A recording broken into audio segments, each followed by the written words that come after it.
তোমাদের আজকে একটা জিনিস দেখাচ্ছি, আমি দেখি কে কে বলতে পারো। তো দেখো, এই যে আমি বাটিতে কিছু জিনিস ভেজে রেখেছি,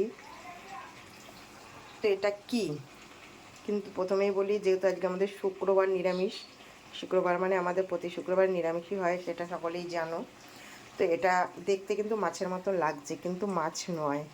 তবে এটা কি নিরামিষ জিনিস কি হতে পারে, আমি মাছের মতন করে ভেজেছি, দেখতে কিন্তু অনেকটা মাছের মতনই লাগছে। তাই তোমাদের কাছে আমার প্রশ্ন, কে কে বুঝতে পারছো যে এটা কী জিনিস, অবশ্যই একটু কমেন্ট করে জানিয়ে যেও। আর এটা দিয়ে দেখো, এই যে আলু দিয়ে তরকারি হবে, কষানো হচ্ছে। রান্নাটা কমপ্লিট হয়ে গেছে, এখন একটু গরম মশলা দিয়ে একটু ঘি দিয়ে নামাবো। অবশ্যই কিন্তু বন্ধুরা কমেন্ট করে জানাবে যে এটা কী। তো রান্না আমার কমপ্লিট হয়ে গেছে বন্ধুরা, তো চলো দেখাই কি কি রান্না হয়েছে।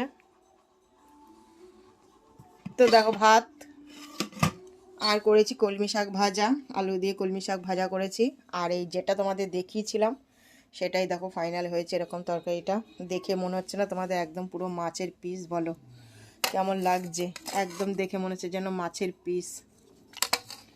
অবশ্যই কিন্তু কমেন্ট করে জানাবে যারা যারা বুঝতে পেরেছো। আর ভিডিওটা বা রেসিপিগুলো কেমন লাগলো সেটাও একটু কমেন্ট করে জানিও। ভালো লাগলে একটু শেয়ার করে ছড়িয়ে দিও। আর যে সকল ইউটিউব বন্ধুরা আমার এই ভিডিওটি দেখছো, অবশ্যই চ্যানেলটিকে সাবস্ক্রাইব করে আমার পাশে থেকো।